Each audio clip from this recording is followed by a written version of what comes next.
हम इस वक्त मौजूद हैं सीमांचल क्षेत्र के पूर्णिया लोकसभा सीट में, जहां पर दूसरे चरण में मतदान होना है। अगर सीमांचल की बात करें तो दूसरे चरण में किशनगंज, कटिहार और पूर्णिया में चुनाव होने हैं और इसको लेकर इन इलाकों में एक अजीब किस्म की बेचैनी भी साफ तौर पर देखी जा रही है। दरअसल ये इलाके जो हैं तो सीमांचल के इलाके हैं। पूर्णिया के लोगों का सियासी मूड जानने से पहले एक नजर आंकड़ों पर डाल लेते हैं। पिछले 3 लोकसभा चुनाव को देखें तो नतीजों में पूर्णिया में एनडीए का दबदबा है। 2009 में पप्पू सिंह यहां से बीजेपी सांसद चुने गए थे, जबकि 2014 और 2019 में जेडीयू से संतोष कुशवाहा यहां लगातार चुनाव जीत रहे हैं। 2024 के चुनाव में भी ये सीट जेडीयू के खाते में गई है और एक बार फिर से संतोष कुशवाहा ही यहां से एनडीए के प्रत्याशी हैं। हालांकि इस बार एनडीए का खेल बिगाड़ने के लिए नीतीश कुमार की पार्टी छोड़कर आरजेडी में शामिल हुई बीमा भारती को आरजेडी ने अपना उम्मीदवार बनाया है। लेकिन दिलचस्प बात यह है कि जब अपनी पार्टी का कांग्रेस में विलय के बाद भी पप्पू यादव को पूर्णिया से टिकट नहीं मिला तो मायूस होकर निर्दलीय उम्मीदवार के तौर पर यहां से पर्चा भर दिया। एसबी जी जो है हमारे विपक्ष के नेता है, सभी लोग आ गए हैं, नामांकन हम कर दिए हैं और सबसे यही आग्रह करेंगे, सभी पूर्णिया के जनता से, सभी कार्यकर्ता से यही अपील करेंगे, एक एक वोट लालटेन पर देने का काम करें। जिस तरीके से एक नफरत देखा गया मेरे खिलाफ, जबकि मैं कंप्लीट रूप से लालू जी को पिता मानता हूं, और एक नॉमिनेशन में जिस तरीके से आके नफरत दिखाए गए, राजनीति में कोई दुश्मनी नहीं और नफरत नहीं होती है। और अपनों ने इतना कोशिश किए रोकने के, 14 दिनों में मैं इतना टॉर्चर हुआ, भगवान न किसी को इतना टॉर्चर करे। जनता के आशीर्वाद से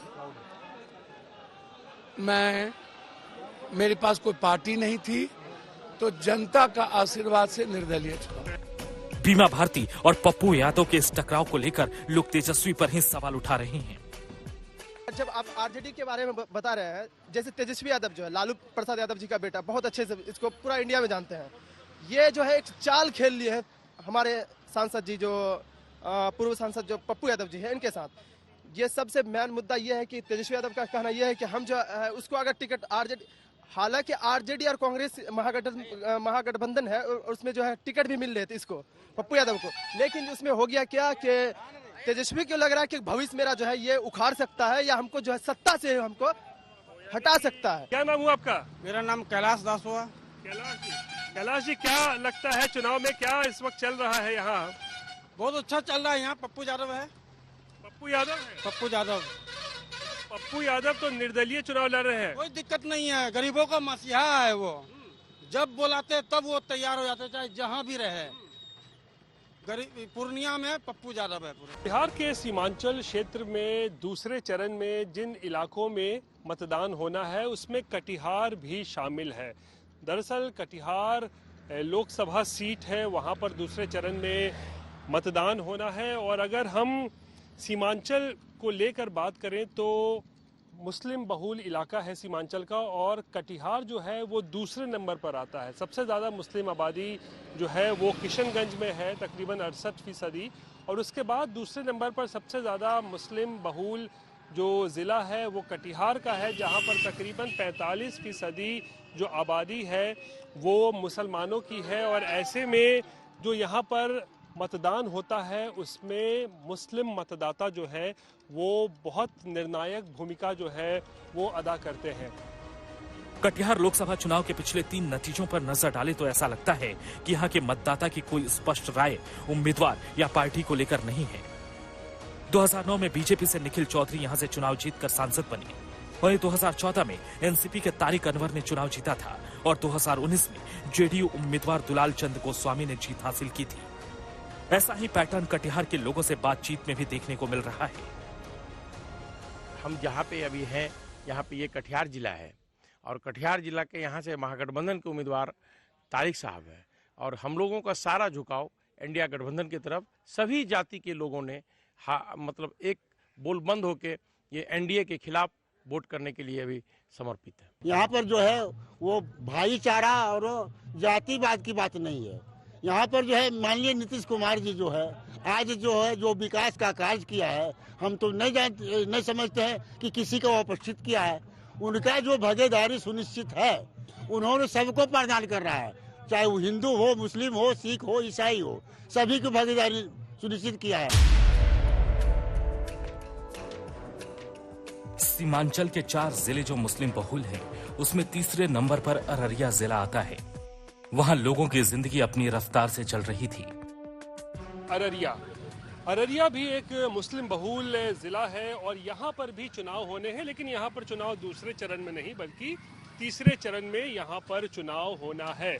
और हम इस वक्त मौजूद हैं अररिया के फारबिसगंज में और मेन मार्केट में इस वक्त हम यहाँ पर मौजूद हैं और आपको पहले थोड़ी तस्वीरें दिखा देते हैं किस तरीके का यहाँ पर माहौल है, क्योंकि ये मुस्लिम बहुल इलाका है। तकरीबन अररिया की हम बात करें लोकसभा की तो तकरीबन 43% जो यहाँ पर आबादी है वो मुसलमानों की है। तो जिस तरीके से किशनगंज में और कटिहार में मुस्लिम वोटर जो हैं, मतदाता एक निर्णायक भूमिका अदा करते हैं किसी को जिताने या हराने में, वैसे ही हालत कुछ अररिया की भी है। हालांकि अररिया लोकसभा सीट पर पिछले 3 चुनाव की कहानी कुछ और कहती है। यहाँ कभी बीजेपी का दबदबा रहता है तो कभी आरजेडी का। 2009 में अररिया से बीजेपी के प्रदीप सिंह सांसद चुने गए और फिर 2014 में आरजेडी से मोहम्मद तस्लीमुद्दीन संसद पहुंचे, जबकि 2019 में एक बार फिर प्रदीप सिंह चुनाव जीत गए। मुस्लिम समाज में काफी उत्सुकता है कि हम लोग बढ़ चढ़कर वोटिंग करें और फासिस्ट ताकतों की जो सरकार पिछले 10 सालों से है, हम लोग चाहेंगे कि इस बार सरकार बदले और पूर्ण रूप से इंडिया गठबंधन की सरकार बने। उम्मीद तो वही है, मोदी जी का है। यानी यहाँ भी मतदाता अपने अपने हिसाब से गुणा भाग कर रहे हैं, इसलिए सीमांचल को लेकर सभी की धड़कनें बढ़ी हुई हैं। लेकिन सीमांचल जो है इस वक्त सभी दलों के लिए जो है एक कह सकते हैं चिंता का विषय बना हुआ है कि किस तरीके से सीमांचल को जो है सीमांचल के किले को फतह किया जाए। खासकर महागठबंधन में जो है वो बेचैनी साफ तौर पर देखी जा सकती है ओवैसी फैक्टर को लेकर कि किस तरीके से अगर ओवैसी आते हैं तो यहाँ पर जो वोटों का जो है वो ध्रुवीकरण हो सकता है या फिर उस बीजेपी को फायदा पहुँचा सकते हैं। इसको लेकर जो है महागठबंधन में जो है वो बेचैनी साफ तौर पर नजर आती है। कैमरा पर्सन दीपक कुमार और अमरेंद्र कुमार सिंह के साथ रोहित सिंह, फारबिसगंज, अररिया, आज।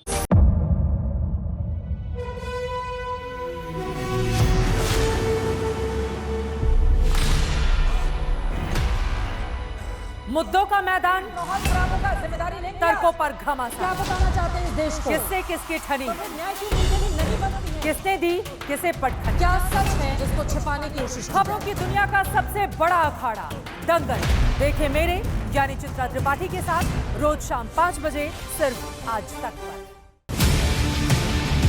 ना पक्ष ना विपक्ष,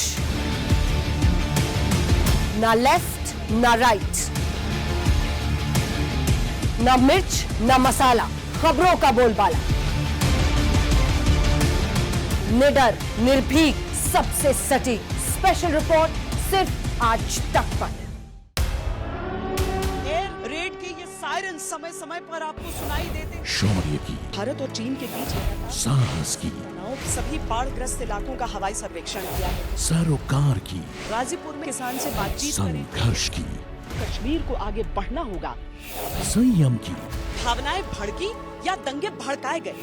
सवालों की, जनता के लिए, जनता के द्वारा, जनता की दस्तक। श्वेता सिंह के साथ सिर्फ आज तक पर।